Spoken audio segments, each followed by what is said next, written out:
Welcome back everyone, Adzi here with another video where we put loads of upgrades into something, and the something on this occasion is a Vorsk Hi capa 5.1. Now at the moment this is completely standard, this is as is out of the box. However, this is another gun for one of my many times returning customers, Chris. I think we mentioned him before, otherwise goes by the name of Ghost Rider on his YouTube channel. I'll throw a link in the description so you can see his channel as well. He has requested that we put a number of upgrades into this Vorsk Hi capa just to see how much we can improve it. Now in no particular order, the following bits we are going to put in are as follows. We have got a neck speed TDC hop unit. If we can get the light to stop reflecting off it for you, there you go. So I'm going to put one of them in. We will accompany that with a maple leaf Decepticon hot rubber. So that should give the BBs a nice lift. We'll also use that in conjunction with that's actually a 601, so that's tighter than I would normally go. But it has been requested on this occasion that we put that in. So we're going to do that. We have also got a couple of products from Cow. We have got the blowback unit as a complete system there, and we've also got the loading nozzle there to go in there as well. So those will match up nicely, and those will go and replace everything that's in there already. And then finally we have got some enhanced hammer springs, just give it a little bit more oomph. And then we've got some of the short stroke kit because Chris really isn't worried about this doing the whole empty mag lock back. He just wants it short stroked so that it is returning to the front of the gun ready for the next shot as quick as it can. So let's pull it apart and let's just start putting these bits in, shall we?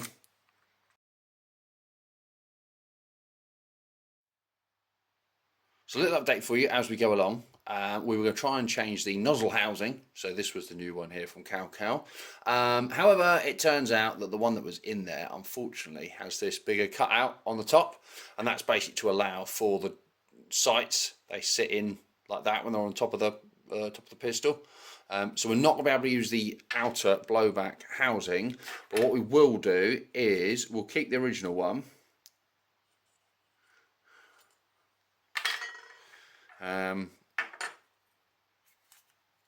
But we'll put the new nozzle on because supposedly that is better than what's on there. Obviously slightly different internals. I don't know how much difference that's going to make, but we'll swap it all over, swap it all out. Now let's see if this goes on here nicely.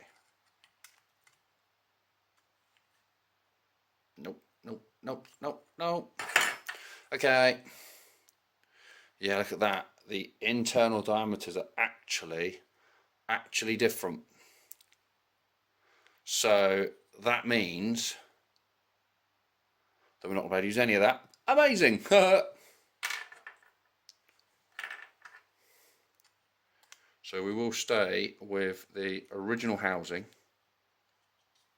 and we'll leave that, which is the one we were hoping to put in, to one side because we're not going to be able to use it on this occasion. So we won't be changing that, although I don't really think it's going to make too much difference in all honesty. I think the original one will be absolutely fine. Right, so with all the original nozzle and nozzle housing back in, the next bit we're going to have a look at is the hop chamber. Now this I think is going to be probably the most important bit we're going to be changing, just because I think in something like this the actual ability to do effective hop is going to make the biggest difference to the overall performance. Now hopefully we're not going to have the same scenario like we did just a minute ago where this annoyingly doesn't fit. Here we go.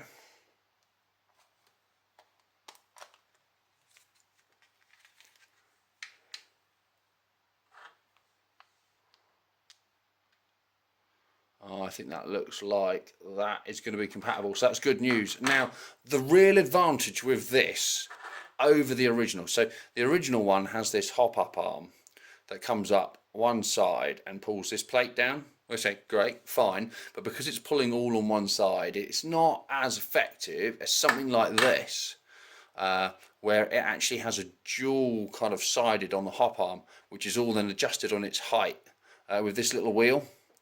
And it also means that you can see your hop height here, and it just pulls down more evenly to apply the pressure across the top of the BB a lot better. So that, I would say, is most important for having an effective hop. So let's get this all swapped off of here, change all the barrel. In fact, we don't need to take that off, do we? Because we're going to use that, and we're going to use that. Start with this. Now, even though it's a brand new barrel, I'm just going to give that a thorough good clean through, just to make sure it's absolutely perfect, because even though it is brand new, it probably is still filthy on the inside. Okay, so this is the hop chamber open, the maple leaf hot rubber fitted to the barrel. Barrel's all clean. I just wanted to show you, if we can get the camera to focus on it. So you can see the whole arm that comes over the top. The camera is not doing me any favours. There it is. The hop arm comes all over the top, all the way around. So it means when you rotate this wheel, it pulls the whole thing down.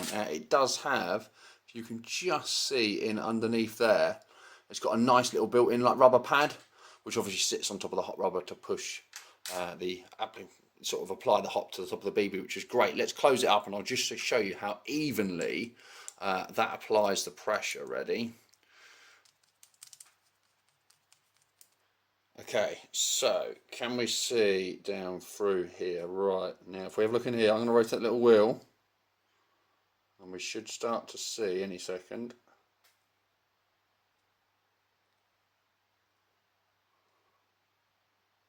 The hop coming nice and even. Can you see that at the top? That's pushing down. But it is nice and even in there. So obviously that is going to apply a nice even pressure to the BB. And now for a nice straight flight, which is exactly what you want in any hop system.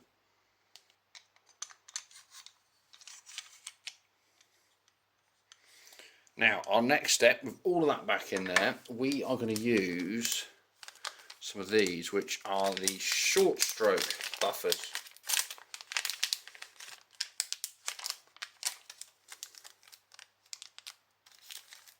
We've got black ones, which are really solid.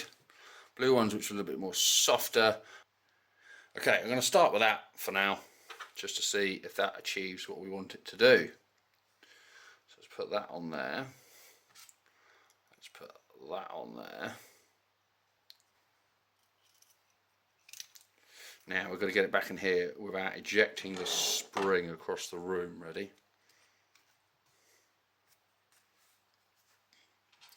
Okay, after a little bit of wrestling, I've got them in. So I had to take all this housing out of the back again to be able to put that in, just because of how that enters here. But it's fine, it's gone in. I've decided to go with 1, 2, 3, because that's one of the original rubbers on there. So basically, we have gone kind of that much further, if you see it's there. So it's short struck by a little bit. It probably means it won't lock back on an empty mag, but we're not worried about on this occasion. We just want a speedy load. So hopefully I haven't done too many that I've got to pull one out for it to actually load, but we'll only know that once I've got it all back together. So let's see if we can get that bit back on the top.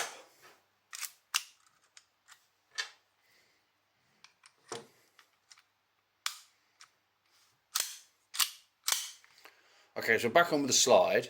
Now, if we push that back, because we've got the short stroke bits in, we can clearly see that that is not going to be getting anywhere near that. So, as we expected, we're not going to get the mag lock, but we didn't necessarily want that. But what we can see is if I do underneath here, it still opens it up. So we should find the BBs will still load comfortably between each shot. But we'll try that in just a moment. But just before we do that, the last thing we need to put in is we're going to put in one of these slightly stronger hammer springs. So we're going to need one of these two. So let's get them out.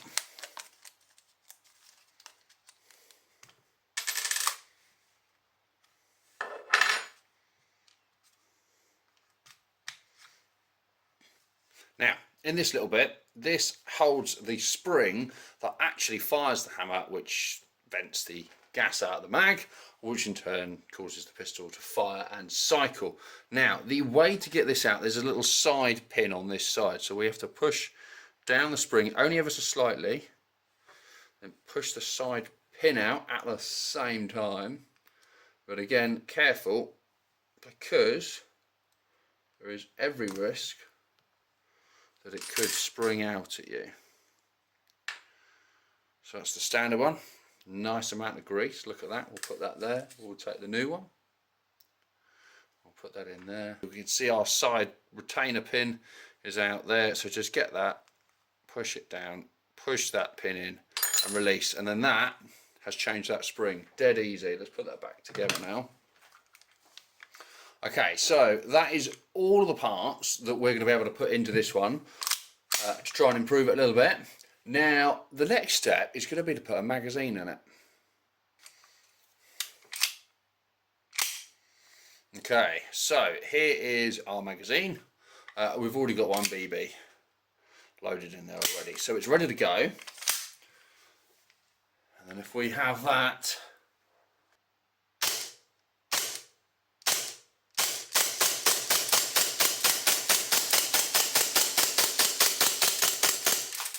and it's run out of BBs, but of course, as we know, it doesn't lock back because of the short stroking, but it's running very efficiently. Now, currently, that is only on a green gas mag. Now, I know Chris / Ghost Rider Airsoft has all the intentions of running some super HPA setup on it, which is why he's gone mad with the upgrades. He is going to do a little demonstration on it. So he's going to take this now to where he usually plays Airsoft, which I believe is dog tag. And he's going to take that on their range there and go have a little test. And then he's going to send me some footage, which I'll be able to share with you in just a moment. Vorsk, been upgraded. On the left. Give it a shot. Coming up the left, guys. I like that, guys. I do like that part of it. Holy shit. And it's been short stroked as well. Nice. 6.01 type ball barrel. TDC in it. That's very nice. Been built up by Adji Armory.